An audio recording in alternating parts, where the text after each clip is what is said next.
Assalamualaikum warahmatullahi wabarakatuh. Halo, bagaimana kabarnya anak-anak? Berjumpa lagi dengan saya, Bapak Ariki pada pelajaran Ilmu Pengetahuan Alam kelas 9. Nah, pada kesempatan kali ini kita akan membahas subbab tentang struktur dan fungsi sistem reproduksi pada manusia. Nah, beberapa waktu kemarin kita sudah belajar tentang organ reproduksi pada laki-laki.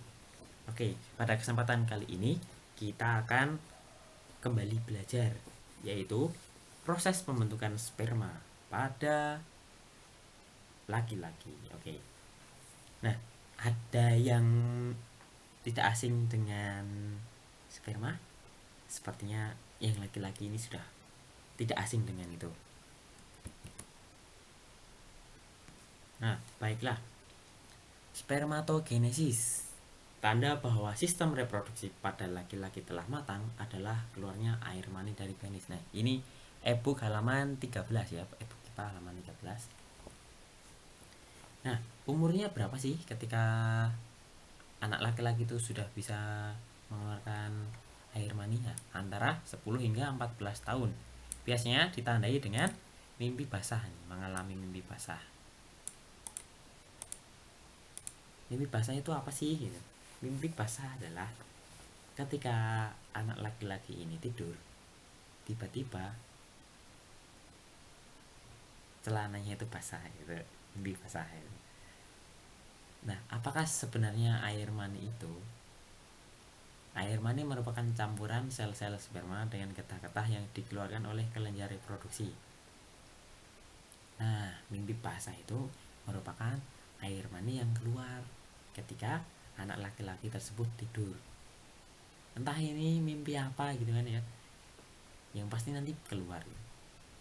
Apakah semua mengalaminya? Saya yakin semua mengalami mimpi basah anak laki-laki itu. Tahukah kamu di mana proses pembentukan sperma? Ayo, di mana? Proses pembentukan sperma terjadi di dalam testis. Nah, testis itu yang mana kemarin? Ayo ingat-ingat. Oke, kita lanjut. Testis itu yang mana? Ini atau yang mana? Oke. Testis itu berada pada bagian yang C ini. Ini yang tempat ada yang bulat-bulat bakso yang kemarin, bulat telur 2 itu loh. Nah, ini testis, bagian yang bentuknya bulat telur yang tersimpan di dalam skrotum, berfungsi untuk memproduksi sperma dan hormon testosteron. Nah, ini sini nih. Nah, skrotum itu adalah kantongnya. Testisnya merupakan bagian yang berbentuk bulat telur. Di sini ya, ingat-ingat.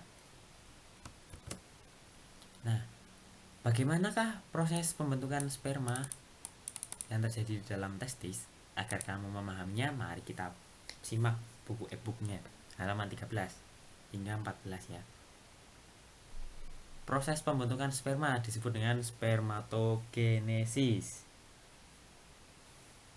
Spermatogenesis ini terjadi di dalam tubulus seminiferus. Kata tubulus berasal dari kata tubula yang artinya saluran, sedangkan kata seminiferus berasal dari kata semen yang artinya sperma. Jadi, tubulus seminiferus adalah saluran panjang yang berkelok-kelok tempat pembentukan sperma. Nah, kumpulan tubulus inilah yang sebenarnya membentuk struktur testis. Jadi, tubulus ini berkumpul sehingga membentuk testis nih ya, testis. Kita lihat gambarnya. Nah, ini dia nih. Ini adalah testis yang bulat telur ya, bulat telur. Kita zoom. Nah, terlihat bahwa di dalam testis ada saluran yang namanya tubulus seminiferus tadi, banyak sekali nih.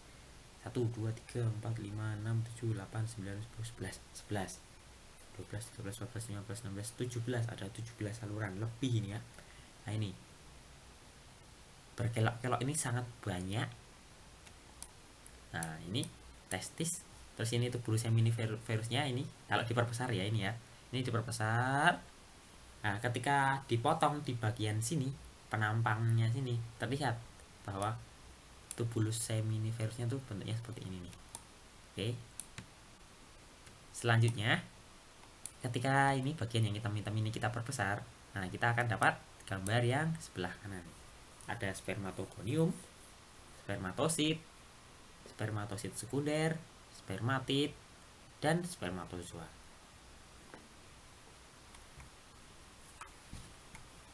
Oke.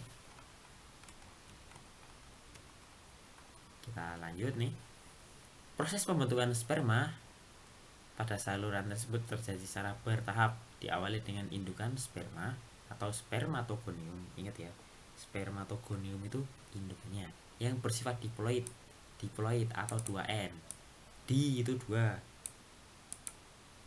Selanjutnya, sel spermatogonium mengalami pembelahan secara meiosis.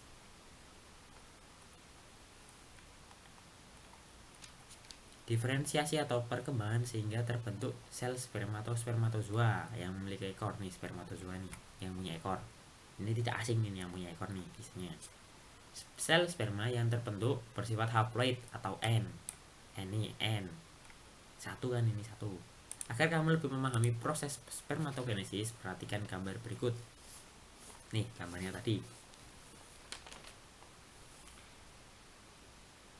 Spermatosit primer yang sudah terbentuk dalam proses spermatogenesis, spermatosit primer ini, yang ini nih, saya perbesar.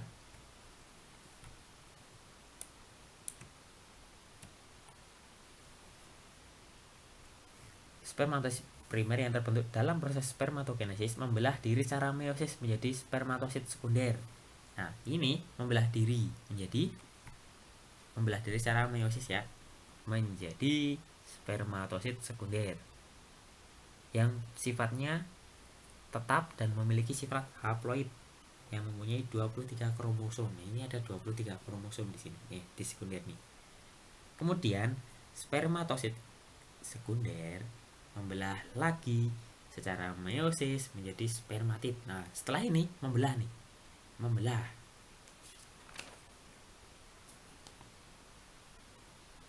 Ketika sudah membelah, nanti lama-lama spermatid ini akan berdiferensiasi atau lama-lama nanti punya ekor gitu. Nah, biasanya kita sebut dengan spermatozoa. Proses spermatogenesis merupakan pematangan sel spermatid menjadi spermatozoa yang siap untuk membuahi ovum. Pada pria dewasa normal, sel sperma akan terus diproduksi seumur hidup, walaupun kualitas dan kuantitasnya akan berkurang. Kualitas dan kuantitas sperma menentukan kemampuan sperma untuk menembus pertahanan menuju sel ovum. Nah, seperti itulah penjelasan dari proses pembentukan sperma pada organ laki-laki. Nah, bila anak-anak ada pertanyaan, silahkan menghubungi saya langsung. Nanti akan saya jawab. Mungkin itu dulu pelajaran pada hari ini. Pada materi ini tentunya kita akan lanjutkan pada materi organ reproduksi pada perempuan. Nah, silahkan dibaca e-booknya halaman 14, 15, nah itu dipelajari. Oke, cukup sekian dari saya. Wassalamualaikum warahmatullahi wabarakatuh.